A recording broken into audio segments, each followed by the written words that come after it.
Hey class, this is Mr. Brown. As you can see, today we're going to talk about our prime factorization and greatest common factors. So let's go ahead and jump into the example. It reads this way. Kelsey has two pieces of thread, one 5 feet long and the other 20 feet long, for a sewing project. She needs to cut them up to produce many pieces of thread that are all the same length with no thread left over. What is the greatest length in feet that she can make them? So one, as you already know, whenever we do a math problem, we read and annotate. I know it's kind of hard to annotate online, but you can have a piece of paper and have your, what I always say is read the problem slowly and ensure to circle or write down the most important things about this problem. So let's read it again. Kelsey has two pieces of thread, one 5 feet long and the other 20 feet long. So 5 feet is probably an important number, and as well as 20 feet is an important number for a sewing project. She needs to cut them up to produce many pieces of thread that are all of the same length with no thread left over. What is the greatest length in feet that she can make them? So we're really asking what is the greatest common factor. The greatest common factor is the largest whole number that is a factor of each of two or more numbers. So remember that the greatest common factor is the largest whole number that is a factor of each of two or more numbers. So what is the largest whole number that can go into 5 that equally goes into 20? We could say 1 goes into 5 and 1 goes into 20, but that's not the largest number. Does 2 go into 5 and go into 20 evenly? 2 goes into 5. No.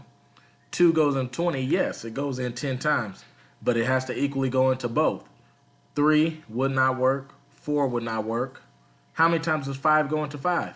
It goes in 1 time. And into 20, how many times does 5 go into 20?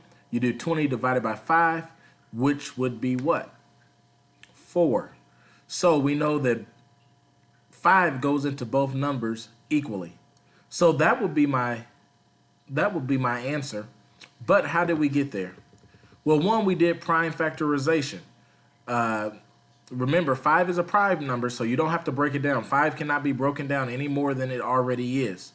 So you don't need to factor that. But you do need to factor 20. Here you see it says 20 equals 2 times 2 times 5. So 2 times 2 is 4. 4 times 5 is 20. But how do we do the prime factorization charts? You remember how we used to do the charts while we were in the building. Let's go.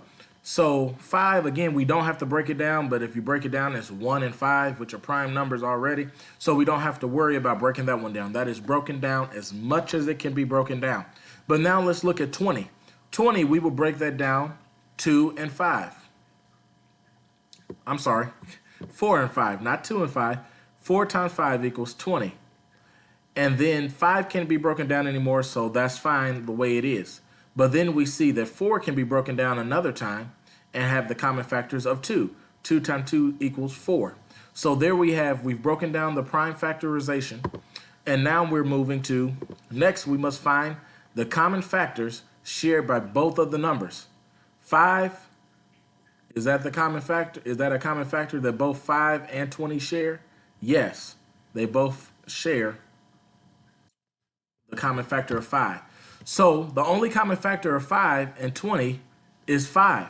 So the greatest common factor is 5. That means the longest possible piece of cut thread is 5 feet long, because the 5-foot piece of thread could remain 5 feet long, and the 20-foot piece of thread could be cut into 4 pieces that are 5 feet long.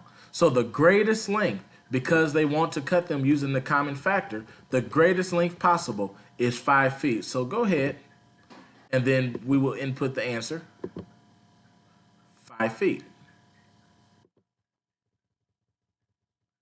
So of course you will put your answer there, but you want to show your work. You want to do a prime factorization tree just like I did. You would do, again, break down 20. 4 times 5 equals 20. 4, what equals 4? We could say 1 times 4, but that wouldn't be proper factorization using prime numbers.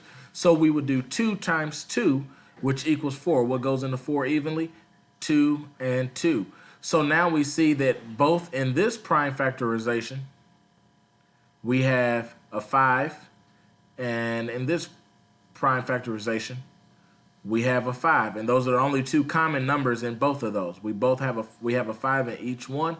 Therefore, the prime factorization and our greatest common factor breaks down to being that our greatest common factor is 5, which in this answer means that the largest number, the longest length that you can cut this thread would be 5 feet long.